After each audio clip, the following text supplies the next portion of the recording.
This is Archibald William Montgomerie, the 13th Earl of Eglinton. His portrait hangs in the Heritage Centre in Saltcoats. Archibald was one of the foremost men in the early part of Queen Victoria's reign. He was keenly interested in politics, history, sports and modernisation. He was born in Palermo, Sicily in 1812 and became the 13th Earl of Eglinton on the death of his father in 1819. He later became involved in politics and was a Conservative whip in the House of Lords. Amongst his achievements, he was Lord Lieutenant of Ireland, Lord Lieutenant of Ayrshire, Lord Rector of Glasgow University, Privy Councillor and Knight of the Thistle. Aristocrats in Britain were upset by Queen Victoria's coronation, which was perceived by them to have been penny-pinching, and they felt robbed of the opulent occasion that previous coronations had been. They wanted a spectacular event, and Archibald decided that he should be the one to provide it, in the form of a medieval-style tournament and banquet. He chose the grounds of Eglinton Castle as a venue for this event, and announced that the tournament would be open to the public and free of charge. This event was to be one of the most lavish events of 1839, and competitors were to include important people from all over Europe. Invitations were sent out to prospective competitors, and 150 parties showed interest. However, when they realised how expensive it would be to get armour made, many dropped out, and only 13 eventually took part. The 28th of August 1839 dawned, and people were arriving at the Eglinton estate in far larger numbers than expected, which caused havoc on the road and railways. They had been expecting a crowd of around 4,000 people, but the figure trying to get to the tournament was more like 100,000.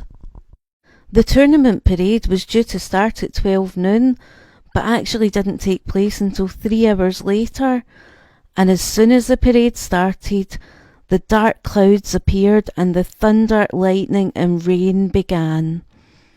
The rain fell so hard that everything was wet and muddy. The soggy spectators were scrabbling for shelter, and the knights and ladies in their expensive costumes were sodden. The jousting began, and the knights battled bravely, and the Earl of Eglinton in his gilded armour was the star of the show. However, there was no relief from the rain, and nothing else to do but to postpone the event. The river had burst its banks, so everyone had to make their way back to Irvine and Kilwinning on foot, as there was no route for their carriages.